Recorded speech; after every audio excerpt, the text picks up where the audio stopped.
Santificado seja o vosso nome, venha a nós o vosso reino, seja feita a vossa vontade, assim na terra como nos céus.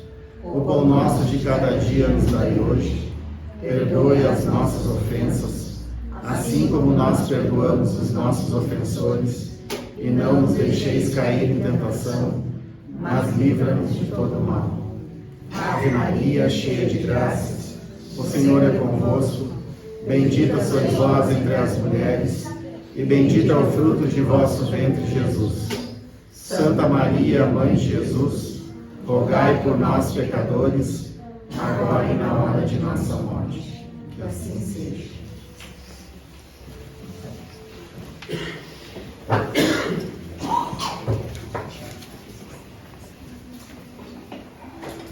Uma ótima noite a todos, sempre uma alegria de estar aqui na casa, então que possamos todos aproveitar os minutos que temos agora pela frente, para que de uma boa forma possamos aurir conhecimento, fortalecer a nossa fé e nos preparar para os embates da nossa existência.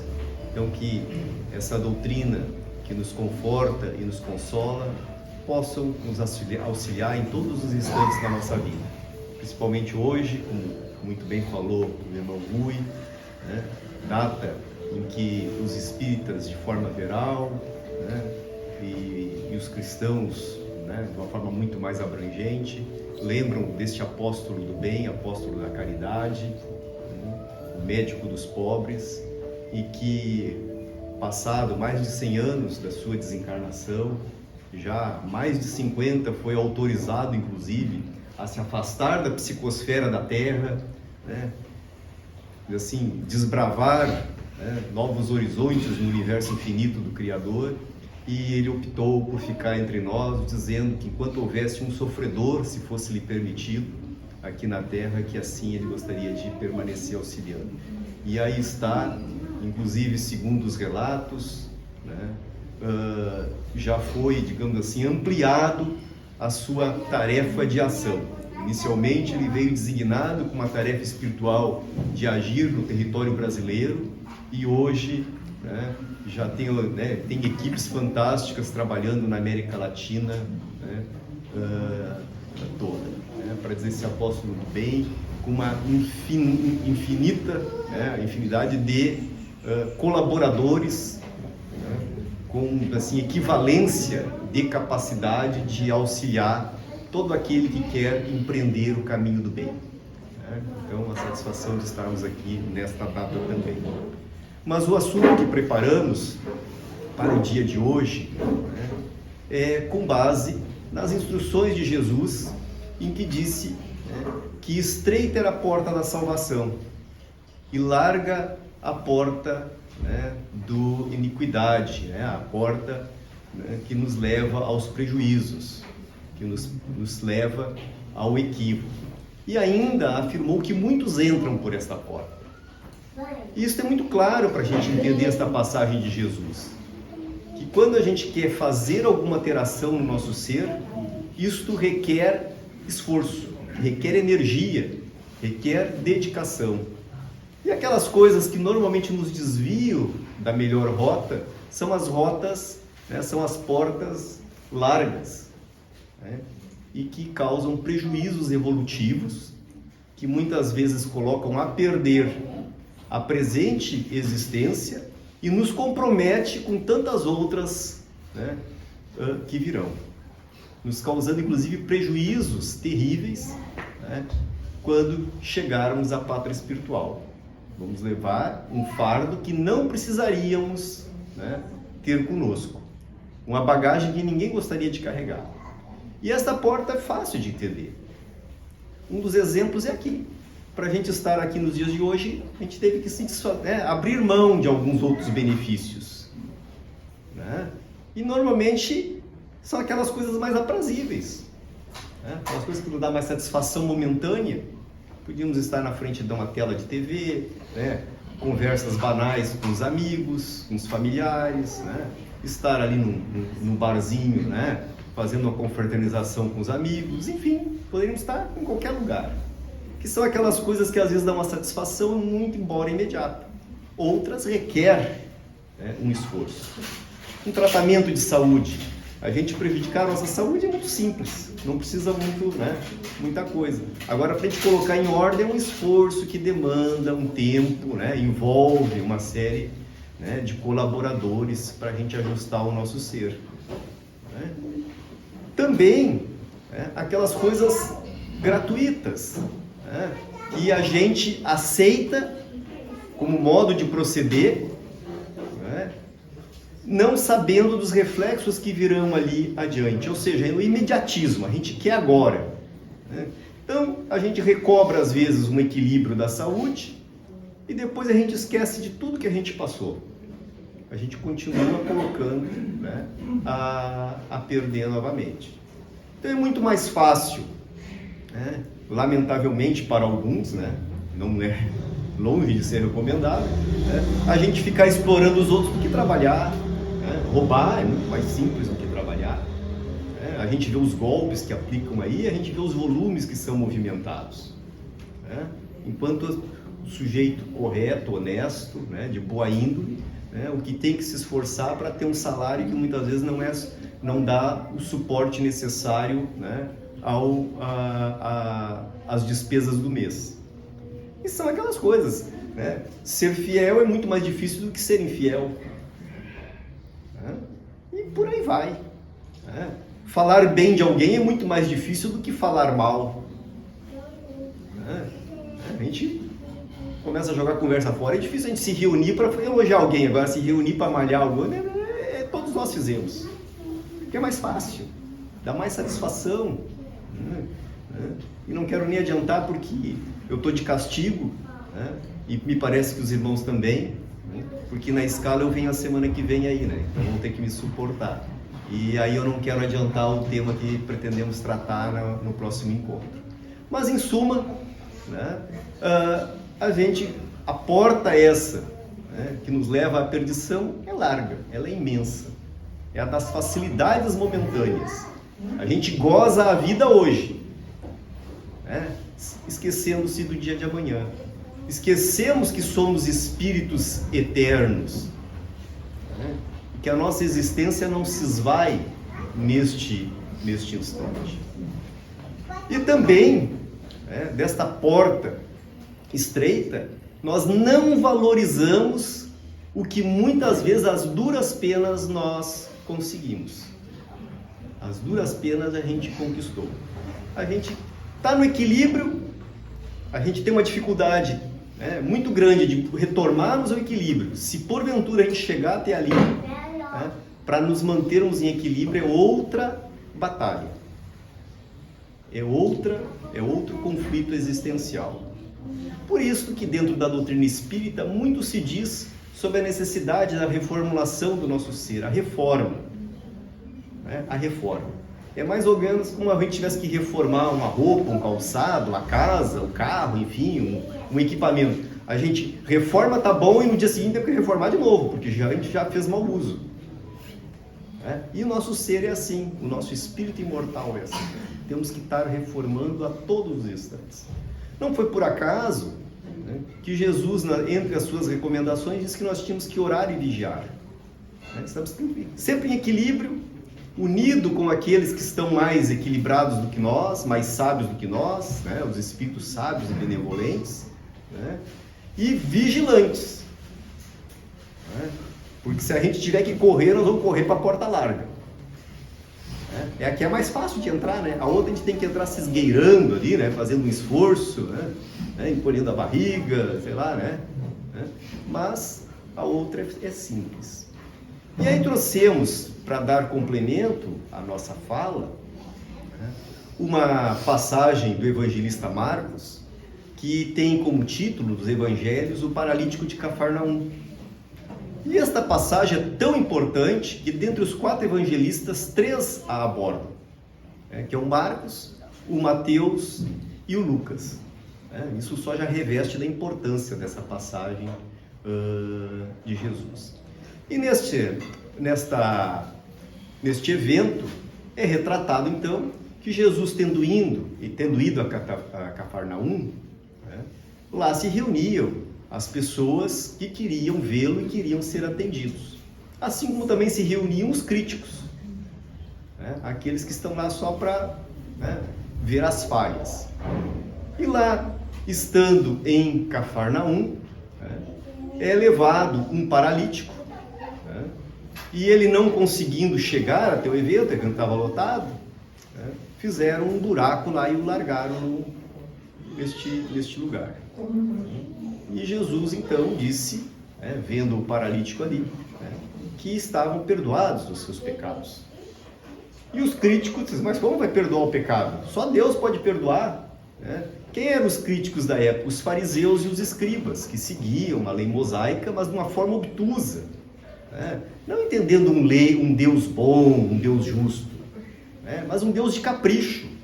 E eles também não queriam se reformular, porque a porta, né, a porta é estreita. Então é muito mais fácil ser crítico, né, do que absorver conteúdos esclarecedores. Como se vê muito nos dias de hoje, né? Às vezes é retomado, vai ser um evento, né, com 2, 3, 4 mil pessoas, traz um professor emérito, né, traz um palestrante renomado, e alguém só vai dizer, olha, ele errou lá a palavra, né? Ele disse tal coisa. Ou seja, o cara falou 2 horas e o sujeito só vai registrar o erro, que demorou 10 segundos. 10 segundos. Perguntar tudo que o sujeito falou, ninguém sabe, ninguém lembra. Agora é uma crítica, porque a gente é assim, né? A gente valoriza mais, a gente quer se nivelar, né, pelo erro dos outros. A nossa pequeneza, a gente quer que os outros também sejam pequenos. As nossas falhas, a gente quer se justificar pelas falhas dos outros, né? Então, quando a gente é pilhado num erro, por que tu fez isso? Ah, mas o fulano também fez.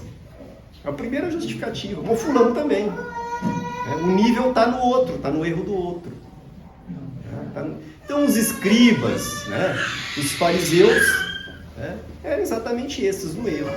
E aí Jesus disse, o que é mais fácil, né, dizer está perdoado o teu pecado ou pega o teu leito e anda? Né? E para dizer que o Filho do Homem tem o poder de perdoar os pecados, ele disse para o paralítico, pega o teu leito e vá para tua casa. Né? E as pessoas ficaram maravilhadas com aquele, né? Alguns ficaram maravilhados com aquele evento, né? Com aquele fato. Né? Este é a parábola, é o evento, é a mensagem de Jesus. Né?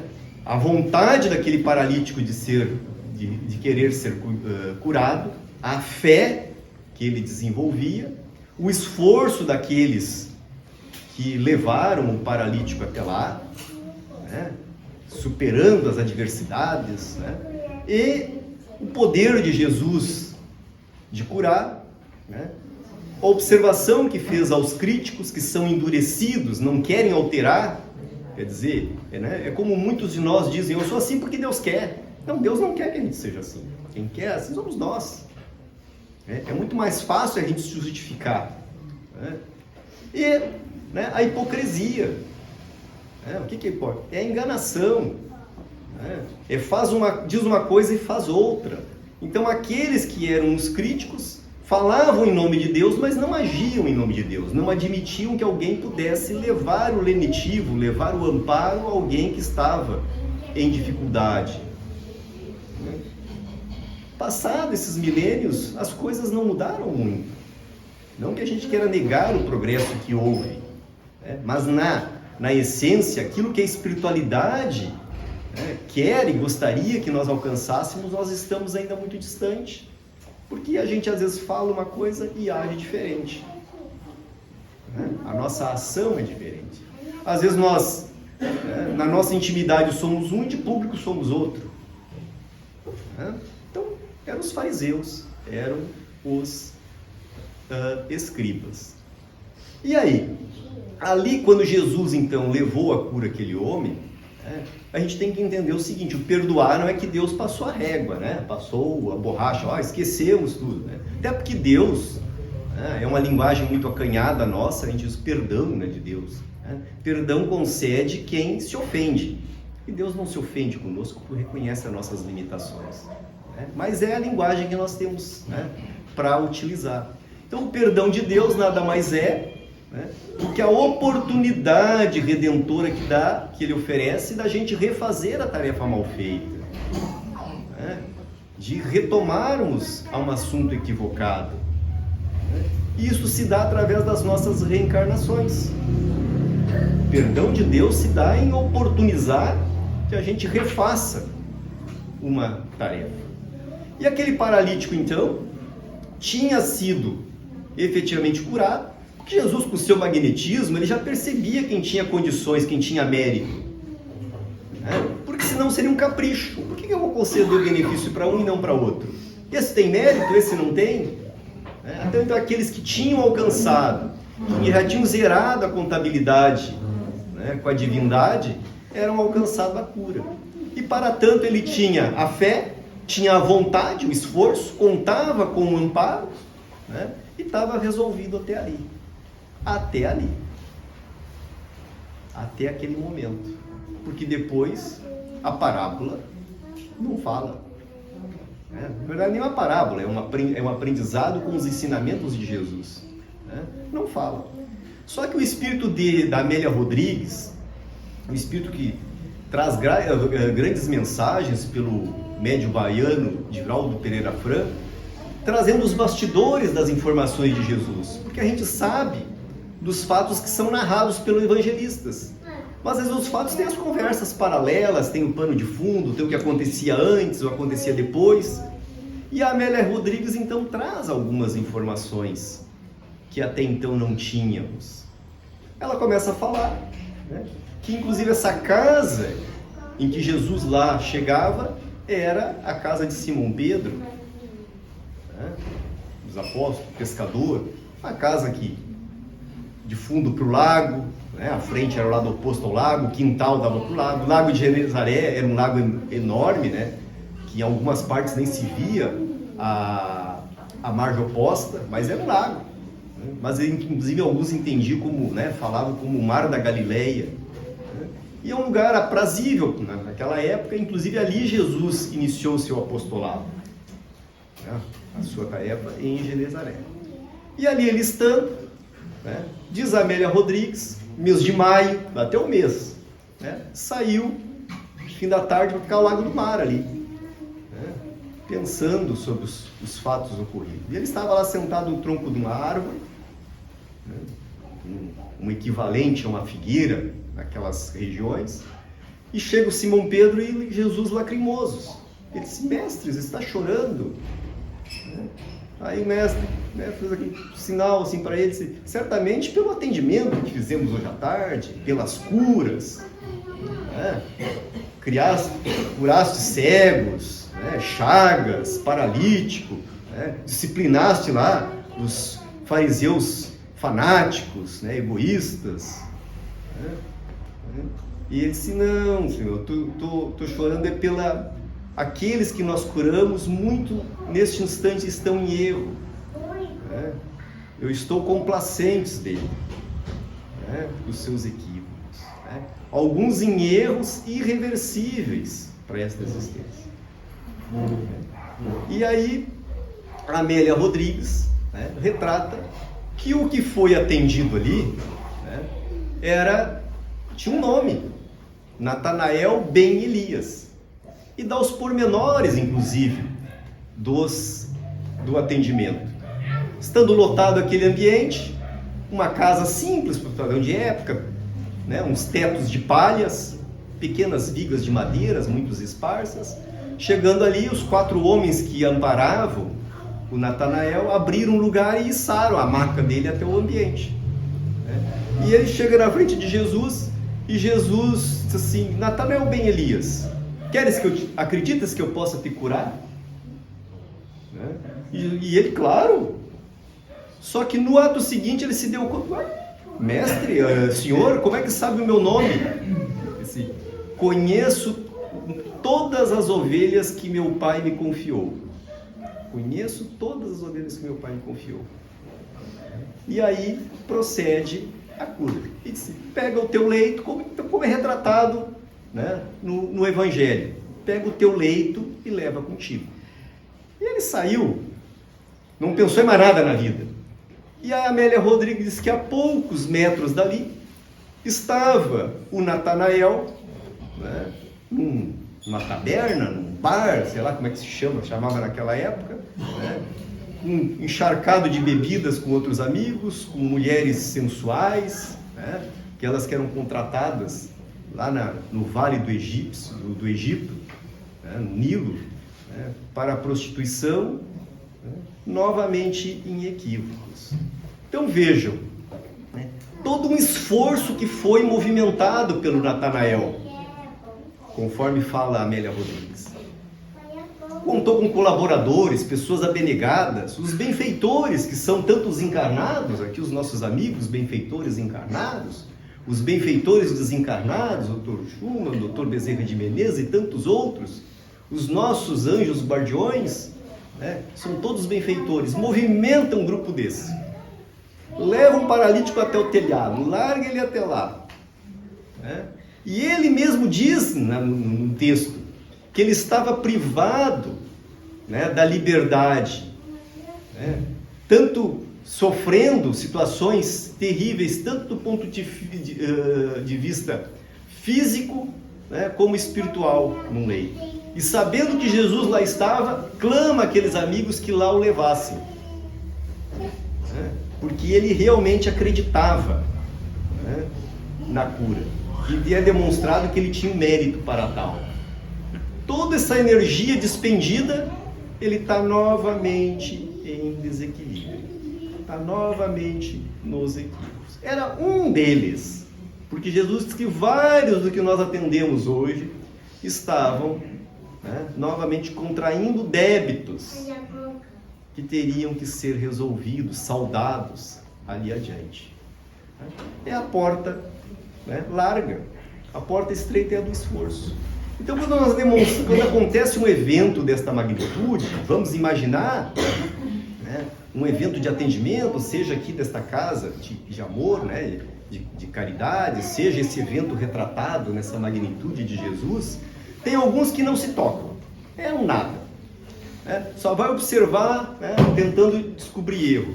Tem outros que ficam admirados, né, ficam admirados com os eventos. Outros tantos ficam pensativos, começam a reflexionar, né? E alguns, né, mudam, passam a ser outro depois destes eventos. Então cada um de nós tem uma medida, cada um de nós tem um juízo de valor, cada um de nós extrai, né, aquilo que julga importante. Agora, lamentavelmente, muitos não tiram nada, ou tiram muito pouco, ficam só na admiração. Inclusive, a mensagem diz essa, que muitos ficaram admirados, tal coisa nunca vimos, e só ficaram admirados. Só admirados. Então nós, meus irmãos, estamos aqui, né, neste grande lar chamado Terra, né, ainda espíritos que somos todos nós, né, imperfeitos, talhados para a perfeição, né, temos que estar sempre vigilantes. Temos que sempre saber que às vezes as oportunidades, as facilidades se oferecem, e essas facilidades elas são momentâneas, elas dão alegria momentânea, mas talvez, né, situações constrangedoras, né, perturbadoras ali adiante. Essa é a mensagem que Jesus quis nos passar, né? Que nós temos que fazer opções, dentro daquelas coisas miúdas, né, da nossa vida. E aqui nós estamos aqui para fazer crítica à conduta de quem quer que seja, né? O Espiritismo não cabe crítica, cada um é dono do seu nariz, né, faz aquilo que bem quiser, né, sabendo que tudo que a gente faça vai gerar as consequências, boas, ruins, nem tão boas, nem tão ruins, neutras, tudo gera consequência, né? É aquela história, né? Plantação e colheita, né? A plantar, né, é da nossa escolha. A gente planta o que quiser, a hora que quiser. Agora, o que a gente plantar, a gente vai colher. Se plantar erva daninha, é a erva daninha que a gente vai colher, né? A lógica é essa, né? Uma linguagem bem simples. Então, o que queremos dizer é isso, né? Que a gente tem as facilidades, e que a gente faz a escolha. E dá nas coisas mais banais da vida. Né? Às vezes a gente tem uma limitação, né, do nosso organismo, da nossa saúde, tem alimentos que não caem bem pra gente. Ah, mas eu gosto, eu olho, eu não consigo resistir. Né? É momentânea, dá aquela satisfação às vezes boa, e aquele alimento pode dar um transtorno ali adiante. Uma bebida, né? Uma droga, né? Uma discussão banal. Né? Tem pessoas que entram numa discussão banal, perdem uma noite de sono, né? Desorganiza todo o organismo, mas eu não resisto. Ah, eu não tenho sangue de barata. Ah, eu não deixo para depois. Né? E, né, são as coisas que resolve agora, não resolve ali adiante. Então a mensagem que gostaríamos de trazer para a noite de hoje é essa, né? Que a vida é feita de escolhas. Né? Nós temos essa liberdade de fazermos as nossas escolhas, mas também essa liberdade quer dizer responsabilidade dela, né? Das nossas. E dentre as escolhas que a gente pode fazer, esta porta, né, imaginária, né? Hoje tão moderno a gente falar em virtual, né? A porta virtual, né? De que a estreita, que requer esforço, energia, às vezes abrir mão de algumas regalias, né? E a outra que nos dá, às vezes, uma grande satisfação, né? Uma grande alegria, mas ela é passageira, é fogo de palha. Né? Então, como a gente não critica, né? Eu vou fazer um depoimento pessoal, que esse depoimento, né, alguns vão achar até ridículo, vão achar uma besteira, mas é muito pessoal, né? Como diz, cada um faz a escolha que quer. Eu muito jovem, né? E jovem às vezes saía, né, com os amigos, né? Ia numa festa e se excedia na bebida. Né? Coisa que não faço há mais de 30 anos, que, né, que nem os amigos meus não tomam nem biotônico Fontoura, mais que tinha álcool. Né? Então, mas aí, um dia eu cheguei em casa e comecei a pensar, mas é 2, 3, 4 horas. No outro dia, eu era muito fraco, amigo. No outro dia, parece que a bateria lá da escola de samba do Rio de Janeiro estava tudo dentro da minha cabeça. Né? Botava para fora o que não tinha.